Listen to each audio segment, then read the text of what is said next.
So this is a CNC router. It stands for computer numeric coding, and it's really applicable to geometry. These coordinates on how you move this router around are just like the Cartesian coordinates you work on. So Y is going back this way, X is this way, and then that third axis Z is this way. Assign coordinates to it, and then this tool just runs through all of the coordinates I give it, and that's how it cuts it out. So you'll see here I'll go, if I go up in the Z direction, the router will go straight up, and then in the Y direction, it'll go straight back. And then I ran 2 by 6 of these, so there are 12 here, and then we'll just pull all these off and then run another 12 below it. There's your mom sign right there.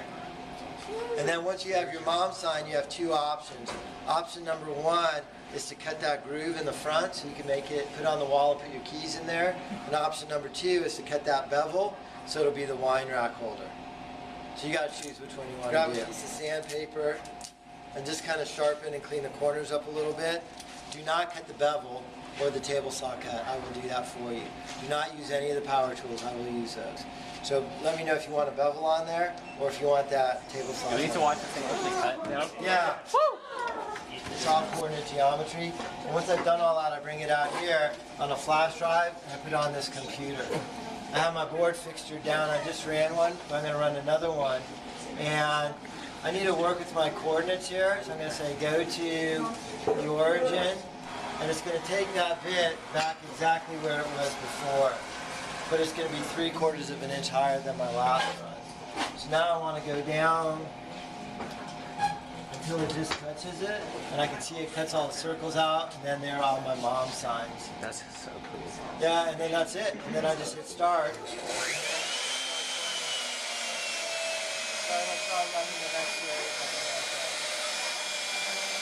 Okay, let's head back in there. Here's my mom's sign. We cut a 45-degree bevel on the side there so that it'll stand up so that we could use it as a wine bottle holder. So here's a question in math class. This is an empty bottle, and as I fill this bottle up with wine, what do I need to do to make sure it stays in balance? Adam? Move it back or forward? Yeah. I'm going to have to move it which way? We can put more up the back. Forward. Forward. If you feel it. Which one's it going to be? It's going to be forward. It's going to be forward, right? Because now I'm moving all, if I fill this up with water, I have a large amount of weight right here, way past that center of gravity. So as I fill it up, I'm going to have to move it further and further in. Okay? So what I'd like you to do right now is graph this function. And the 2 variables we're going to look at is the amount of water in the bottle and how far away it is from here, and we're going to take a look at that relationship. So you need your notebooks out. So here's our first measurement, right? Our one measurement is how far away from, how far it travels on the neck here, and how much water it has. So we'll set that up as a T-bar. Does distance away depend on the amount of water, or does amount of water depend on how far away? We have X and Y. Which one is which? How much water be the dependable variable? Independent variable? Yeah. The amount of water is what you pick. So the amount of water is your independent variable, that's your X column. And Y is the distance away it's going to be. So amount of water. And different than a wood shop, everything in science class is metric. So our amount of water is milliliters. So the amount of water is going to be in milliliters. And because we're metric here, I'm going to do my distance in centimeters. So when we have 0 milliliters of water in that bottle, we're going to have a 0 distance. We're calling that our starting point. All right, so that's 1,200.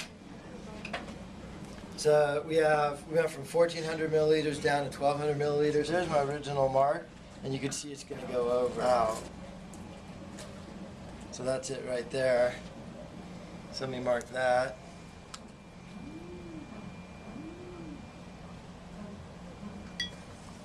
That's not that much different, really. Oh, I'm surprised. I thought it would have been more. Let's see. Move it in. Put another 200 in. Milliliters of water. Then we added another 200 milliliters of water. I'm actually really surprised. It's not that much. So that's in balance with 400 milliliters. I'll mark that. 600 in. I think it's dripping at the bottom too. And then now the bottle's full, and we'll measure it and see how further, and we have to move it.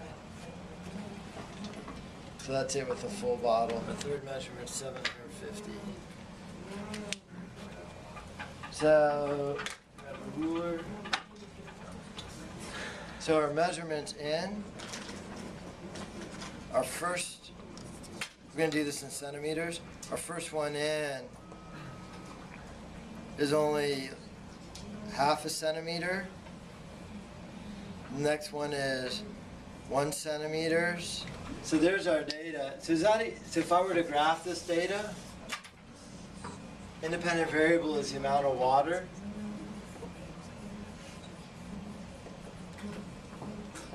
And then on my y-axis is distance, and we moved it in. Distance. So I go through the origin, I go at 200 milliliters of water, I'm at a half centimeter of travel. At 400 milliliters of water, I'm at exactly 1. So that's actually a linear measurement. But then I take a big step here and I go all the way plus 350, so I'm like out here at 750. So I'm expecting, if it's a half centimeter change in 200, how much change am I expecting in 350 if it were linear? 350 times 0.5 divided by 200 is 0.875. So it was to 350 millimeter change. If I do it like this, it works out to be 0.875 amount of change. And it was 0.7. So it's off a little bit. Right? It should be kind of like this. My dot's right here. 1.7. It's pretty close to a linear function. Here's another question. Is if I change the diameter of this hole, what's that going to do to the angle of the bottle in here? Right, so if the hole goes bigger, how's the bottle going to go? Down. So is it going to move the weight closer to the center of the gravity or further away from the center? Further away. So if this hole were larger and larger, right, then this bottle's going to go lower and lower, moving more weight further away. Then what would I have to do to this angled cut here? Cut it more. Increase the cut. So it'd be more like this. Yeah. So both of them will go further out. You see how though that this angle is going to be a function on this diameter. You're going to find the surface area of this wooden cutout and its volume. Can we do it in groups again? Yeah, absolutely. You can do it in groups.